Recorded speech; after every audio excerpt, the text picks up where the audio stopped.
donc il évolue en fait sur une trajectoire rectiligne, mais en fait il est subi, il subit en fait son poids, hein. Donc il vaut en fait, je raconte pas de bêtises, vous me corrigez, hein, c'est N.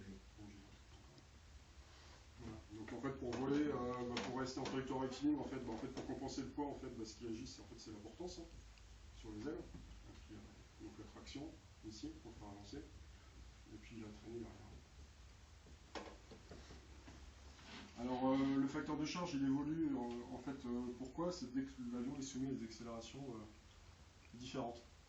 D'accord? Donc l'accélération, la plus classique quand on ne fait pas spécialement de voltige, en fait l'accélération en fait elle va être différente quand on est en virage.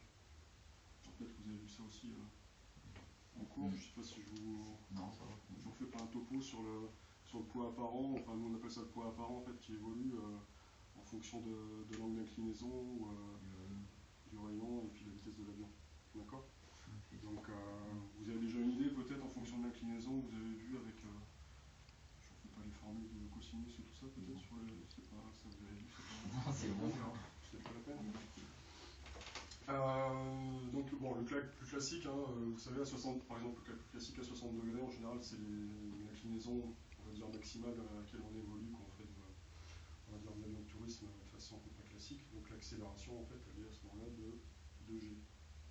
D'accord? Ce qui fait que le poids, le poids apparent, donc on est à la masse poids 2G. Donc en fait, la sensation que l'on ressent à l'intérieur de l'avion, en fait, c'est comme si la masse, en fait, avait été multipliée par 2, hein, tout simplement. Hein. D'accord? Donc le pilote a l'impression de peser 2 fois plus lourd. Et l'avion pèse réellement 2 fois plus lourd. D'accord? Donc forcément, ça a une influence aussi sur l'avion, puisqu'on ne peut pas dépasser une certaine valeur du facteur de charge, sinon l'avion va tout simplement il casse. Hein. Les longerons ne supportent pas, et donc l'avion casse. Donc ça, c'est en virage. Donc au voltige, on évolue effectivement en virage à des inclinaisons qui sont un peu plus importantes que 60 degrés. Et le facteur de charge il intervient aussi surtout lors des évolutions verticales. D'accord. Donc en fait, ce qui se passe, alors je ne sais pas si vous avez vu ça aussi éventuellement en cours sur une boucle par exemple. Non. Je vais faire un petit dessin ici. Donc quand on part de la boucle ici, l'avion est dans cette position-là.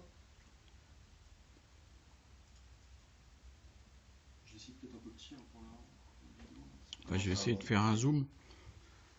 Voilà, donc en fait l'avion il va tourner en fait autour d'un point pour effectuer la boucle en fait, hein, comme ça. D'accord. Et en fait à un certain point, quand il commence ici là, avec une certaine vitesse et une certaine vitesse angulaire, là, ce qui se passe c'est qu'il est à la fois soumis, donc on est ici, il va être soumis à son poids, classique, et puis il va être soumis aussi effectivement à l'accélération en fait.